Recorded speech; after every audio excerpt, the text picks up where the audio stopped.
Cuando me desmayé en el trabajo, los doctores llamaron a mis papás. Nunca fueron. 3 días después, todavía conectada a las máquinas, encendí mi celular y vi en que habían estado ocupados. En lugar de mensajes, vi la cara sonriente de mi hermana, que me había etiquetado en una foto. Día familiar sin drama. El pie de foto dolía más que el suero en mi brazo. No mandé mensaje, no lloré. Solo vi cómo subían los likes preguntándome en qué momento. Familia dejó de significar amor y empezó a significar espectáculo. 4 días después aparecieron 74 llamadas perdidas y un mensaje de mi papá. Te necesitamos. Ahí fue cuando todo cambió, solo que no como ellos esperaban. Antes creía que el cansancio era parte de ser confiable. En Grenté los plazos eran imposibles, los proyectos interminables y de alguna forma yo siempre era la que se quedaba hasta tarde, la que hacía que todo saliera. Mis compañeros decían que mi disciplina les daba miedo. No sabían que no era impulso, era supervivencia. Porque cada hora que trabajaba no era solo por mí, era por los que esperaban en casa que lo salvara otra vez. Mi papá, Robert, no tenía trabajo desde la crisis inmobiliaria. Decía que era temporal. Pero 7 años ya no suenan a temporal. Mi mamá, Elena, aseguraba que solo necesitaba tiempo. Lo que en realidad necesitaba era mi sueldo. Mi hermana Marisa, la influencer de la familia, siempre estaba lanzando algo nuevo, una marca de bienestar, un podcast, una línea de velas. Cada intento fallaba más rápido que el anterior. Mi apoyo llegaba en transferencias con notas como ayuda o solo este mes. Y Peyton, la más chica, todavía en la escuela de diseño, jugaba a ser la pacificadora. Nunca discutía, solo pedía prestado en silencio y se olvidaba en voz alta. Desde fuera éramos perfectos. Familia sonriente, fotos navideñas, suéteres combinados, risas falsas. En línea, Marisa nos llamaba a los Miller. Prueba de que el amor lo puede todo. Lo publicó justo después de que yo pagara el seguro del coche de mamá y la cuota atrasada de la hipoteca. Aparentemente el amor tenía saldo pendiente. El único que veía la verdad era el abuelo Joe. Había sido contador en un bufete por 40 años. Podía leer a la gente como hojas de cálculo. No puedes auditar el amor, me dijo una vez. Pero sabrás cuando los números dejan de cuadrar. Me advirtió con cuidado que mis papás ya me veían como su plan de respaldo. No quise creerlo. Crecí pensando que la lealtad lo arreglaba todo. Así que seguí arreglando. Pagaba lo que no debía, sonreía cuando no quería. La verdad es que tenía miedo de detenerme. Miedo de que si alguna vez decía no me mostraran cuánto valía realmente su amor. La noche antes de desmayarme todavía estaba en la oficina a las 10. Viendo planos que ya ni distinguía. Llevaba semanas con el pecho apretado y la vista nublada. Pensé que era estrés. No lo era. Y aún así, mientras guardaba mi laptop, me llegó un mensaje de Marisa. ¿Puedes cubrir mi renta? Te juro que te pago el próximo mes. Escribí una respuesta, la borré. La escribí otra vez. Claro. Fue el último mensaje que envié antes de que el piso se me viniera encima. Las luces del hospital eran demasiado blancas, como si intentaran borrar lo que había pasado. Cuando abrí los ojos, todo estaba borroso, el techo, las líneas del suero, la enfermera preguntando si sabía dónde estaba. No respondí de inmediato. Intentaba recordar qué día era. El pecho. Me dolía. El monitor marcaba mi pulso suave, como midiendo algo frágil. El doctor habló con calma, pero distante. Evento cardíaco. Tuviste suerte de que tu compañero actuara rápido. Suerte. Esa palabra dolió. Porque no debería serla. Suerte la que te mantenga viva. Debería ser el amor. Dijeron que llamaron a mis contactos de emergencia, a mis padres, pero nadie contestó. Dejamos varios mensajes, añadió la enfermera con ese tono que intenta no lastimarte más. Pasaron horas. Nada. El sol cruzó la pared y se fue otra vez. Al tercer día me trajeron mi celular cargado. No debía abrirlo, pero lo hice. Lo primero que vi no fue una llamada ni un mensaje, sino una notificación. Te han etiquetado en una publicación. La abrí. La foto cargó despacio. Sol, agua. Mi familia sonriendo alrededor de una mesa de picnic. Mi mamá con sus huevos rellenos. Mi papá con una cerveza. Peón haciendo la señal de paz junto a Marisa. El texto. Debajo de sus caras perfectas. Día familiar sin drama. Por un momento no pude respirar. El monitor aceleró al ritmo de mi pulso. Era casi poético. Me borraron mientras fingían celebrar a la familia. No llamé, no comenté, no lloré. Solo miré hasta que la pantalla se apagó y vi reflejo. Pálida, cansada, pero extrañamente tranquila. Esa calma que no viene de la paz, sino de la claridad.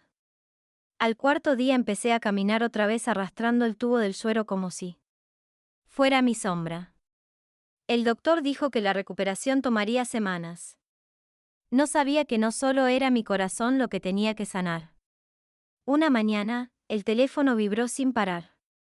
74 llamadas perdidas. Un mensaje de mi papá. Te necesitamos. Contesta ya. Sin, ¿cómo estás? Sin disculpas. Solo urgencia. Lo leí una vez, luego otra. La ironía casi me hizo reír. Me ignoraron cuando más los necesitaba y ahora exigían que los salvara. No lo llamé. No esta vez. En lugar de eso, busqué otro contacto. Abuelo Joe. Su nombre seguía siendo el único que significaba seguridad. Contestó al segundo timbrazo. No tienes que explicarme nada, dijo en voz baja. Era la primera vez en años que alguien me hablaba como si importara. 40 minutos después llegó al hospital con su vieja chamarra marrón y esa expresión que nunca delataba nada. No me abrazó, nunca fue de abrazos. Solo se sentó junto a mi cama como si llevara toda la vida haciéndolo. Así que al fin te rompieron. Apenas sonreí. Parece que sí. No pidió detalles. No los necesitaba. Se quedó todo el día hablando con la enfermera, asegurándose de que el seguro cubriera todo. Cuando el del área de cobros mencionó unos saldos pendientes, el abuelo no se inmutó, sacó su tableta y empezó a escribir. ¿Qué haces?, le pregunté. Haciendo inventario. Dijo, antes de cortar los lazos, hay que saber a dónde llevan. Revisamos todo. Cuentas, transferencias, pagos automáticos, seguros, créditos conjuntos. Cada semana mi dinero se iba como sangrado lento. La deuda de Marisa, la renta de Peyton, el coche de mamá, hasta servicios a nombre mío en una casa donde ya no vivía. ¿Cómo dejé que pasara esto?, susurré. Tú pensabas que era amor, respondió él. Ellos pensaban que era obligación, matemáticas distintas. Esa noche, mientras el hospital dormía, el abuelo me enseñó a cerrar las cuentas. Una por una, no por rencor, sino por supervivencia. Me entregó una hoja con todos los pagos automáticos. Mañana empezamos con el banco, dijo. A la mañana siguiente llamé desde el hospital. Para mediodía, las transferencias habían desaparecido. La cuenta de Marisa, cancelada, la renta de Peyton detenida, el seguro de mamá eliminado. Cada clic era como volver a respirar. Por la tarde llegaron los mensajes de mamá. Nos acabamos de enterar. ¿Por qué no nos dijiste de Peyton? Podemos hablar. Todo fue un malentendido. Los ignoré. El abuelo leía el periódico junto a mí, fingiendo no mirar. ¿Ya sientes culpa?, me preguntó un poco. Se te va a pasar, dijo doblando él. Periódico. La culpa es el impuesto que pagan los buenos antes de ser libres. Al día siguiente salí del hospital. El abuelo me llevó a casa. Mi departamento se sentía más pequeño, como si las paredes escucharan. Apagué el teléfono y lo dejé a un lado. Miré por la ventana mucho rato.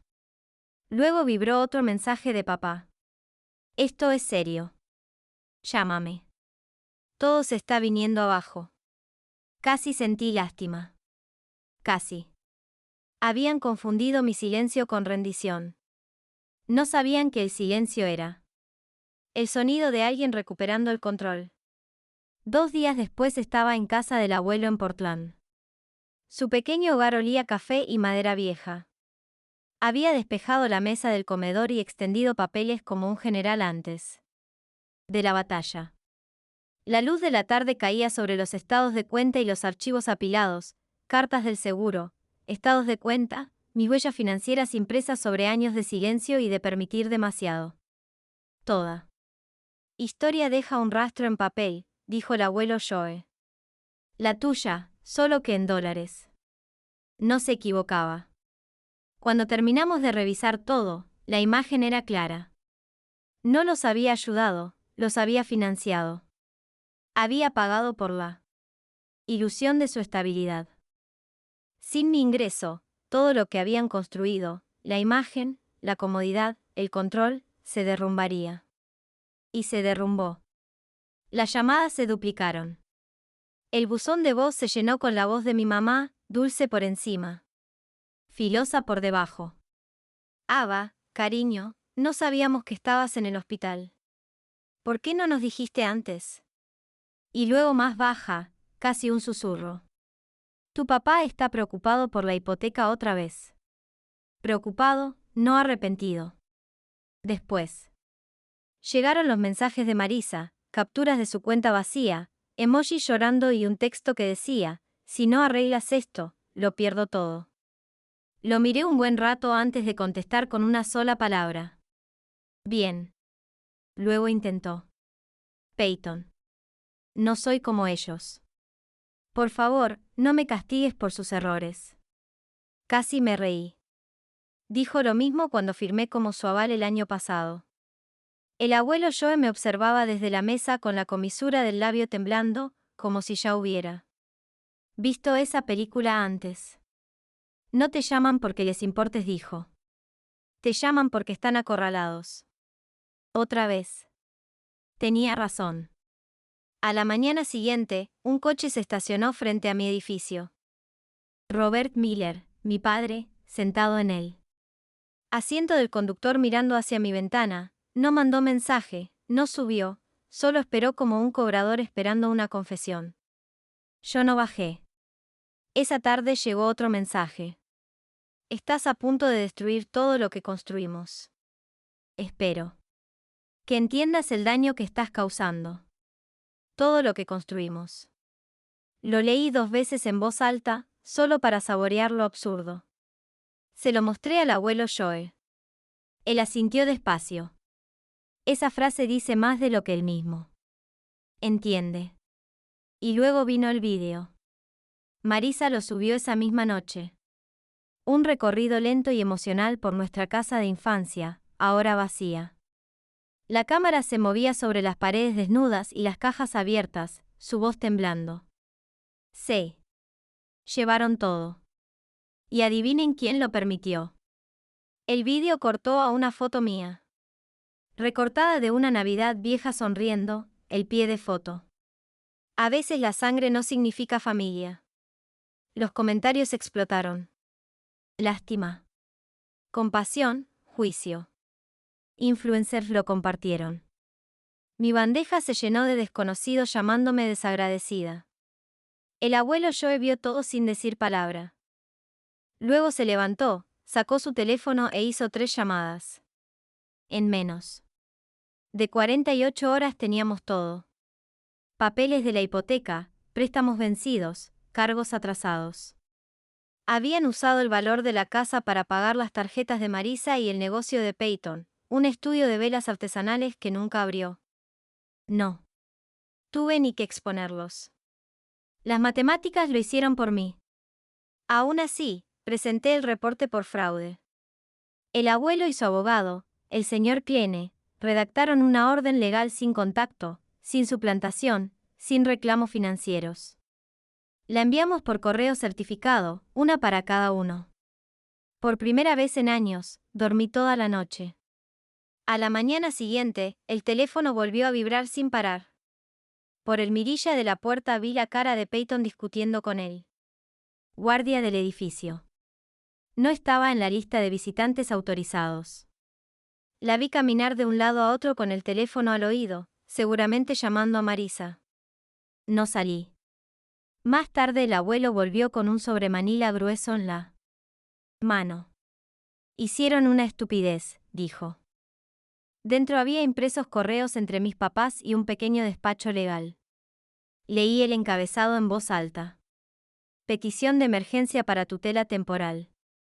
El abuelo suspiró. Intentaron lo mismo con tu tío hace años. Tampoco funcionó.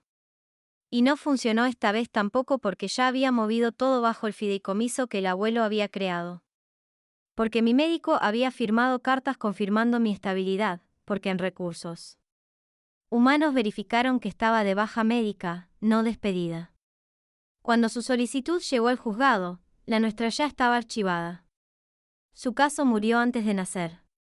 Aún así, no se detuvieron.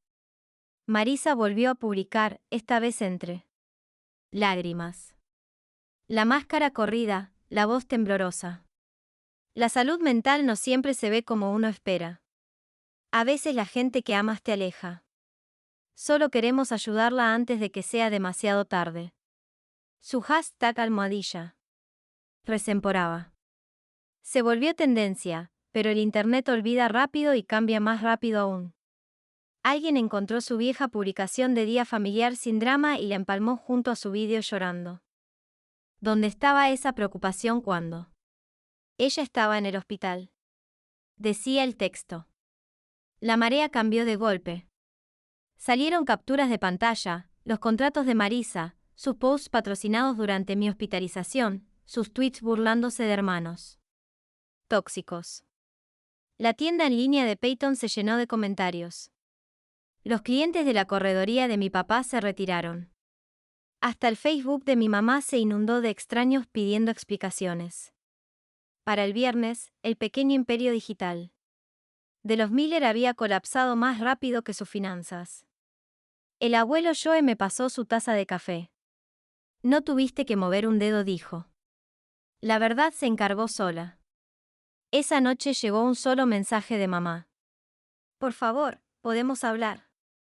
Lo miré un rato largo con el pulgar sobre el teclado.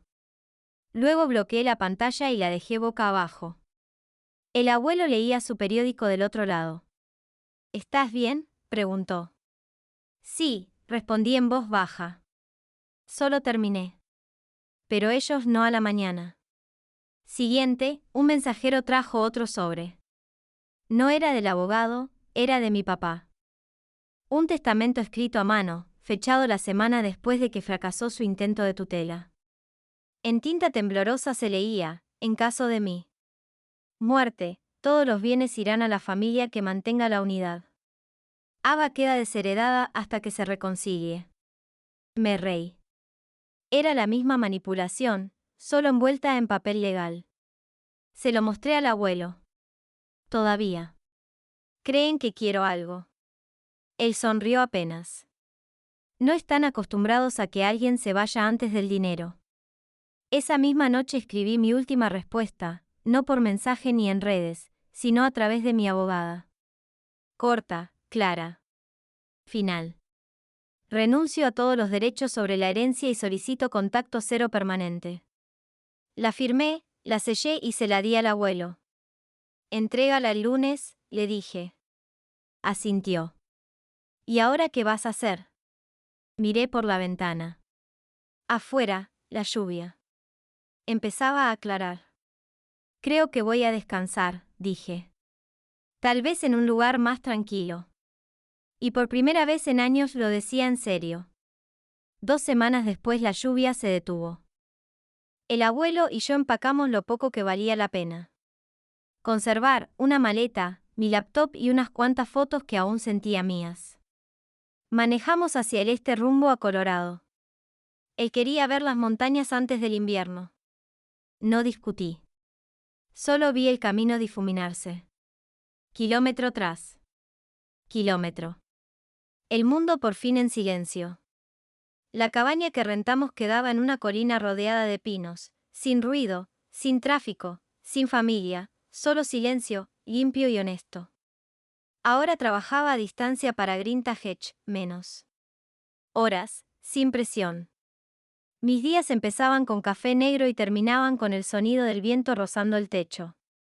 A veces todavía llegaban mensajes, un primo preguntando qué pasó, un desconocido diciendo que había leído las publicaciones.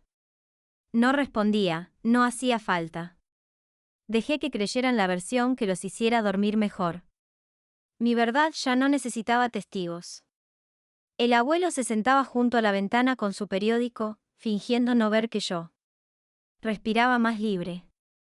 Lo lograste, dijo una mañana. Rompiste el ciclo. Sonreí, solo me costó todo. Él soltó una risa suave.